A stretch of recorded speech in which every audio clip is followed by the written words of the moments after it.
Welcome students in science class. In previous video we described about the respiration in plants. I hope that all of you clear about them. How can the respiration occur in case of plant? Okay. Today we discuss the next topic, that is respiration in animals. In animals there are different type of the respiratory systems are present which are responsible for the exchange of gases. In small animals, the exchange of gases takes place by diffusion through the general body surface. In large animals, there are organs which help in the bringing oxygen of air inside the body so that cellular respiration can be takes place easily. Okay.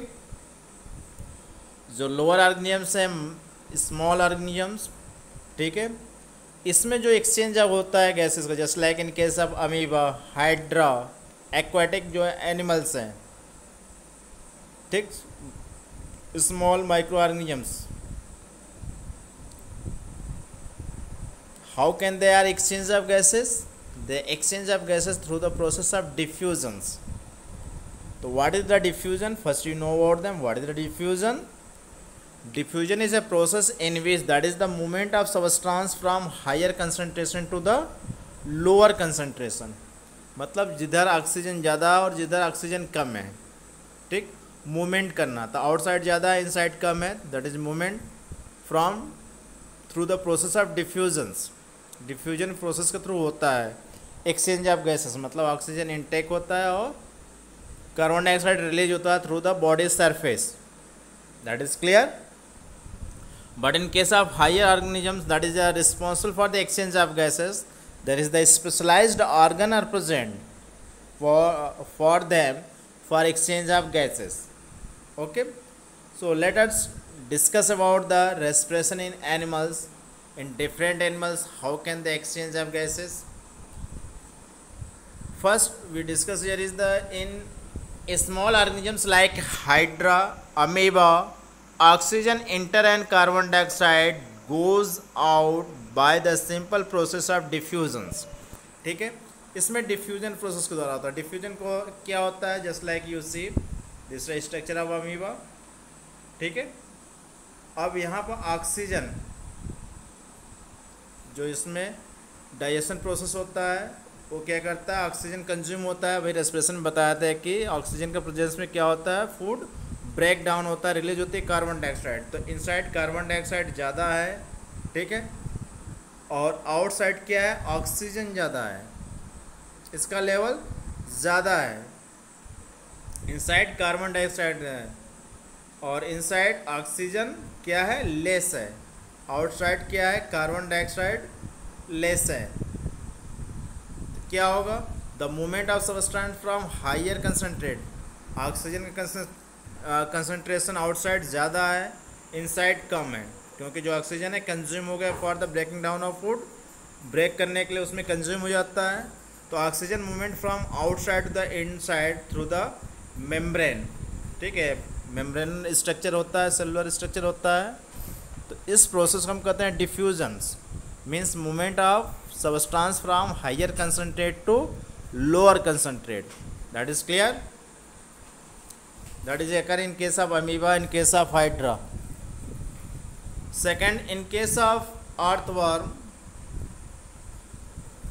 and leech, skin is the organ for exchange of gases. Normally you see in case of earthworm, केचुआ देखे हैं जो during the rainy season, इसमें black colour की मिट्टी पर केचुए चलते हुए दिखाई देते हैं, अर्थवर्म होता है. as well as that is the leech which are present inside the pond, जो तालाबों में होते हैं. that is the blood sucking of the human beings as well as the animals का ये blood suck करते हैं leech, ठीक है. तो how can the respire, इसमें कैसे respiration होता है? तो इसमें through the body skin, जो इसकी स्किन होती है हमेशा मॉइस्चर होती है, नमी होती है, ठीक है. तो इसके द्वारा इसमें ऑक्सीजन और कार्बन डाइऑक्साइड का एक्सचेंज होता है. That is clear. Through the skin. It is the smooth moist and rich is supplied with blood. ठीक है, ये मॉइस्ट बिल्कुल होता है, कभी केचुओ के यदि पकड़े होगा तो बिल्कुल स्लिपरी होता है क्योंकि उसके बॉडी पर हमेशा मॉइस्चर प्रेजेंट होता है। ठीक है, तो इन केस ऑफ लीच और इन case of earthworm the exchange of gases through the skin, that is clear. In case of fish, prawn and crabs, the respiratory organs are gills।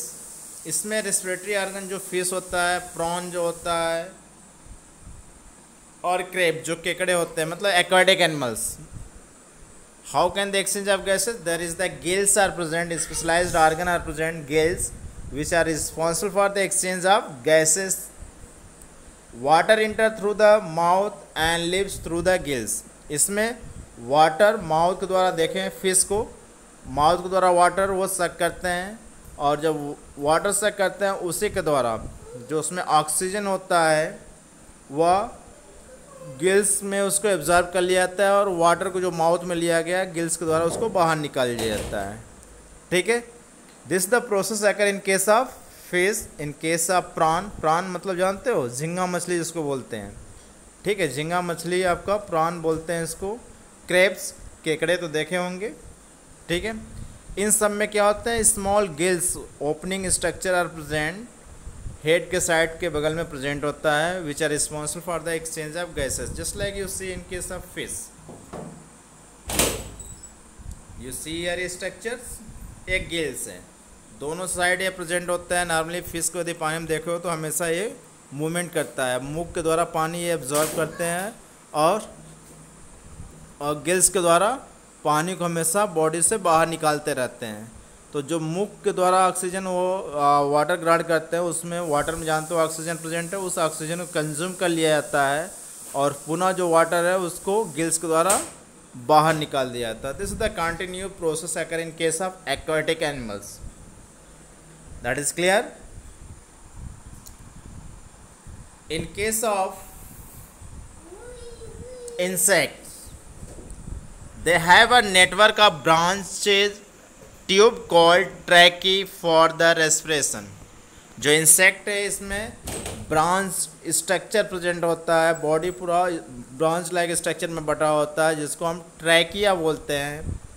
And trachea is the help for the respiration, ये क्या करता है, respiration में help करता है। दे open on the surface of the body through the pores, और यह body के सरफेस पर किसके द्वारा ओपन होता है, through the pores, small pores होता है, इसके थ्रू ये ओपन होता है बॉडी सरफेस से और डायरेक्टली ये एक्सचेंज ऑफ गैसेस करता है from the environments. That is clear. This the specialized organ that is present in case of insect, just like you see in case of insect, here is given this is the trachea, small chambers like structure are divide the whole body parts, इसको हम trachea कहते हैं और इसका outer part that is the open into the surface. ठीक है, जिसके थ्रू ऑक्सीजन और कार्बन डाइऑक्साइड का एक्सचेंज होता है। That is clear. Oxygen outside है, कार्बन डाइऑक्साइड इनसाइड है, तो ये एक्सचेंज होता है, oxygen intake and carbon dioxide outside, that is goes. Clear. Do you know this the specialized, that is one term are given, listen carefully. Fishes breathe by the drinking water. ठीक है, अभी जो बता रहे थे, जो फिश होता है उसमें रेस्पिरेशन किसके थ्रू होता है या ब्रीदिंग किसके द्वारा होती है, ड्रिंकिंग वाटर। जब वो वाटर एब्जॉर्ब करता है, जब पीता है पानी, तभी वो ऑक्सीजन को एब्जॉर्ब करता है। A pressurise gulp of water flow from the mouth into the gills chamber on each side of the head. Head के दोनों साइड गिल्स प्रेजेंट होते हैं, तो वाटर जैसे मुख में लेके वो इन साइड लेता है, ड्रिंकिंग करता है वाटर को, प्रेशर के साथ वह वाटर फ्लो करता है mouth to the gills. Mouth से कहाँ जाता है, गिल्स में जाता है। That is clear.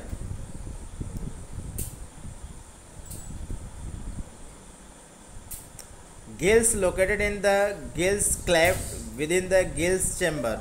अब गिल्स जो आपको दिख रहा था उसके अंदर गिल्स स्लिट्स होती है, चैम्बर स्मॉल छोटे छोटे पोर्स होते हैं, जिसको हम गिल्स क्लेफ्ट बोलते हैं, या this known as the gills chamber, consist of fleshy sheets like filaments transparent transected by the extension called lamellae.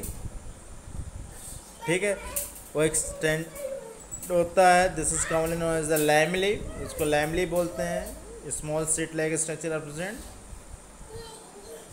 as water flow across the gills, the oxygen is contained diffusion into the blood circulating through the vessels in the filaments and lamellae।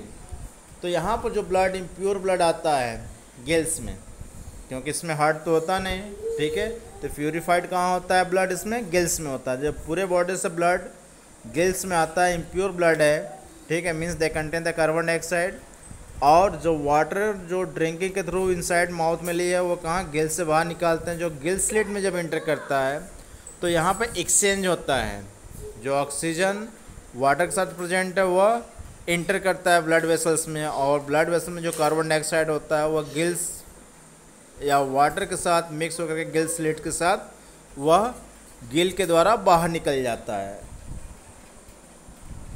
Simultaneously, the carbon dioxide is the fish blood stream diffuses into the water and carried out the bodies। ठीक है, body से वो बाहर निकाल दिया जाता है।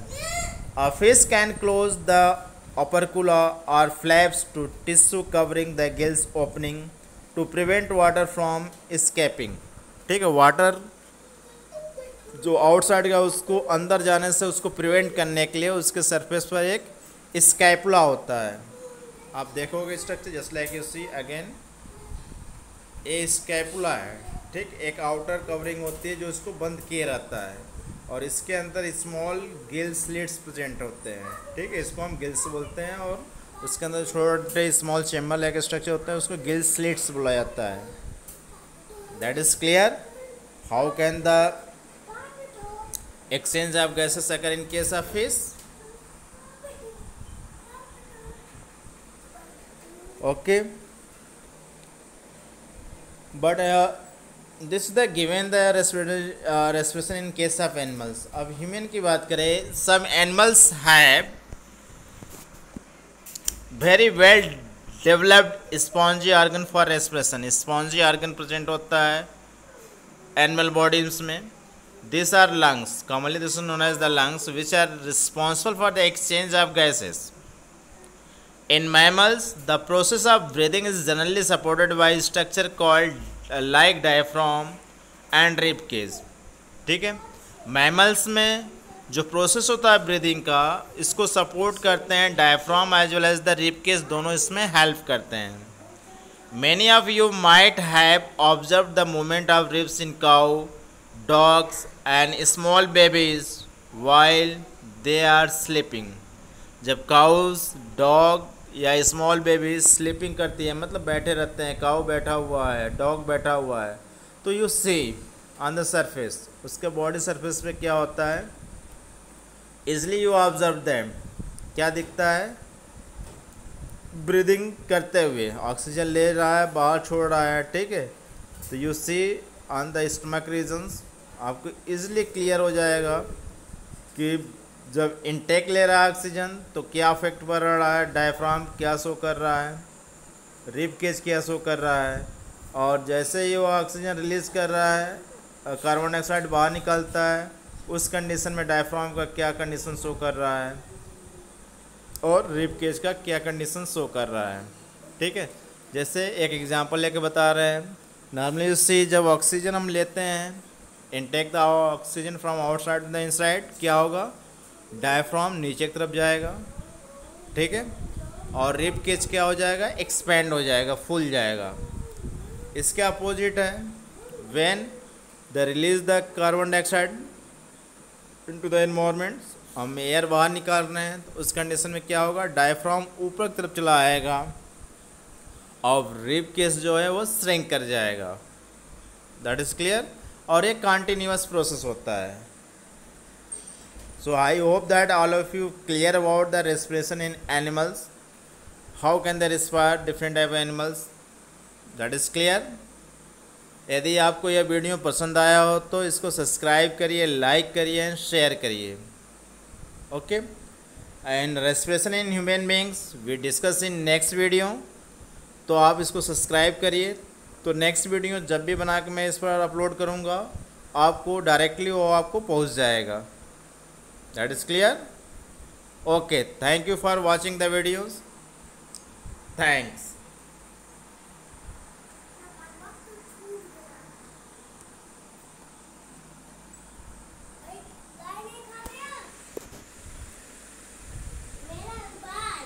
क्या तुम्हारा बात? हाँ?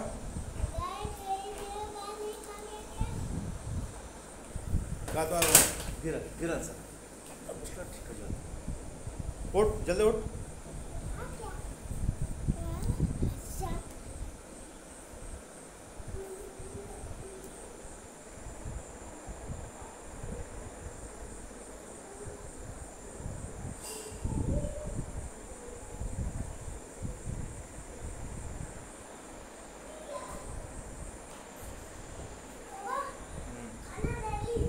आ रहा है।